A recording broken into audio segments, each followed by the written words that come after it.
persidangan hari ini tidak ada memperlihatkan bukti apapun tentang keterlibatan klien saya menerima fee atau janji atau menerima barang dalam bentuk apapun.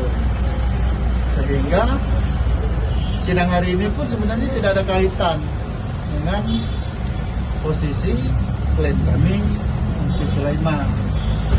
Karena ini kan proses dari lelang, pengerjaan proyek di lapangan, kemudian si Burgian lebih dominan tentang hibah tanah, jadi sehingga tidak ada kaitan peran dan tugas klien kami selaku TABD dan koordinator keuangan. Lagi, jadi intinya dari keterangan saksi hari ini tidak ada keterangan saksi yang memberatkan posisi klien kami. Justru makin optimis sampai hari ini saksi-saksi yang sudah hadir dan PPI itu tidak ada memperlihatkan kesalahan klien kami.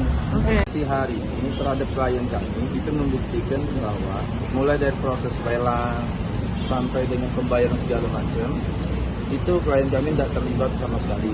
Itu yang pertama. Terus saksi ini juga menjelaskan bahwa tidak ada intervensi sama sekali ataupun fee yang mengalir ke klien kami, serta membuktikan bahwa tidak ada penekanan apapun, perintah apapun dari klien kami. Itu yang kedua. Terus yang ketiga, dari saksi tadi juga itu membuktikan bahwa kan asumsi di masyarakat ada beberapa aliran-aliran dana, dan bahkan disebutkan di dalam dakwaan jaksa penuntut umum untuk Sumsel 1 disebutkan 2 miliar sekian. Nah, itu ditemukan di dalam rumah saksi Saifuddin.